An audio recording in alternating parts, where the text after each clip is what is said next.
ଖଜୁରିଆକଟା ପ୍ରାଣୀ ଚିକିତ୍ସାଳୟ ପରିସରରେ ବ୍ଲକ ସ୍ତରୀୟ ମତ୍ସ୍ୟ ଓ ପ୍ରାଣୀ ସମ୍ପଦ ମେଳା 2025 ଅନୁଷ୍ଠିତ। ପ୍ରଥମ ଥର ପାଇଁ ଆରମ୍ଭ ହେଲା ଢେଙ୍କାନାଳ ଜିଲ୍ଲା ହିନ୍ଦୋଳ ବ୍ଲକର ସରକାରଙ୍କର ବ୍ଲକ ସ୍ତରୀୟ ମତ୍ସ୍ୟ ଓ ପ୍ରାଣୀ ସମ୍ପଦ ମେଳା। ଖଜୁରିଆକଟା ପ୍ରାଣୀ ଚିକିତ୍ସାଳୟ ପରିସରରେ ଅନୁଷ୍ଠିତ ହୋଇଯାଇଛି ମତ୍ସ୍ୟ ଓ ପ୍ରାଣୀ ସମ୍ପଦ ମେଳା।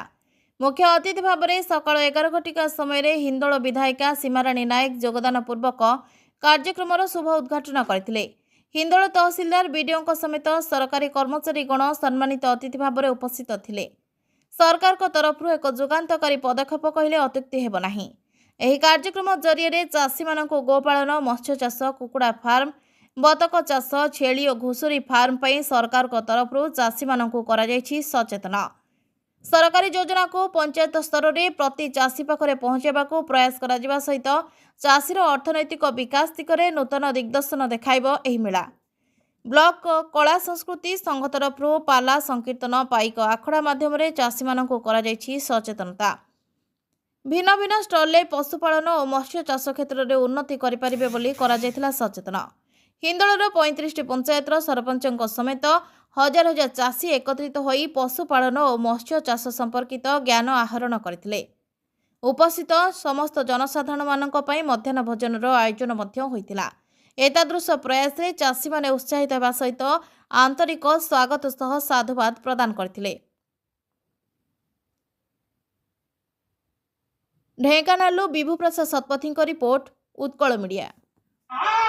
ମୋ ନାଁ ପ୍ରଫୁଲ୍ଲ ବିଶ୍ୱାଳ, ଗ୍ରାମ କାରନ୍ଦା। ମୁଁ ଜଣେ ସଫଳ ମାଛ ଚାଷୀ।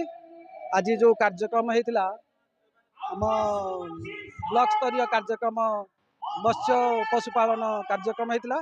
ସେଥିରେ ମୁଖ୍ୟ ବକ୍ତା ଆମର ବିଧାୟିକା ମହୋଦୟ ଆସିଥିଲେ। ମୁଁ ଡକ୍ଟର ଶୁଭ ବିକାଶ ମଲ୍ଲିକ, SDBO ହିନ୍ଦୋଳ। ଆଜି এই ଯେଉଁ ପ୍ରୋଗ୍ରାମଟା ହେଉଛି ମେନଲି ଏ ଜିନିଷଟା ଆମ ଡିପାର୍ଟମେଣ୍ଟର ଯେତେ ସବୁ ମାନେ ପ୍ରୋଗ୍ରାମ ଚାଲିଛି, ମାନେ ଚାଷୀଙ୍କ ପ୍ରତି ଯେଉଁ ପ୍ରୋଗ୍ରାମ ଯେମିତି ହଉ କି ଯୁଗାନ୍ତକାରୀ ଗୋଟେ ପଦକ୍ଷେପ ନିଆଯାଇଛି ଗୋପାଳନ ଯୋଜନା, ମତ୍ସ୍ୟ ଯେଉଁ ଆମର କୁକୁଡ଼ା ଫାର୍ମ, ଛେଳି, ଘୁଷୁରୀ ଆଉ ମତ୍ସ୍ୟ ଚାଷୀ ସେମାନଙ୍କ ଯେଉଁ ସ୍କିମ୍ ଚାଲିଛି ସେ ସ୍କିମ୍ର ମାନେ ଗଭର୍ଣ୍ଣମେଣ୍ଟ ଆମ ଡିପାର୍ଟମେଣ୍ଟ ଚାହୁଁଛି କେମିତି ପ୍ରତି ଘରେ ଘରେ ପ୍ରତି ଲୋକ ଜାଣନ୍ତୁ, ପଞ୍ଚାୟତ ପର୍ଯ୍ୟନ୍ତ ଲୋକ ଜାଣନ୍ତୁ। ମୁଁ ନରେନ୍ଦ୍ର କୁମାର ଖଟୁଆ, ଗ୍ରାମ ଗଣ୍ଡାଳି, ରାସୋଳ, ହିନ୍ଦୋଳ ବ୍ଲକ।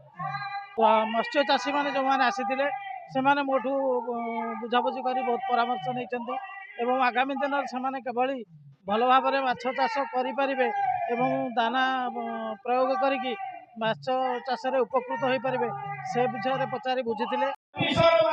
ମୁଁ ଶ୍ରୀ ବିମଳ କୁମାର ବିଶ୍ୱାଳ, ଉପସଭାପତି ବ୍ଲକ କଳା ସଂସ୍କୃତି ସଂଘ ହିନ୍ଦୋଳ।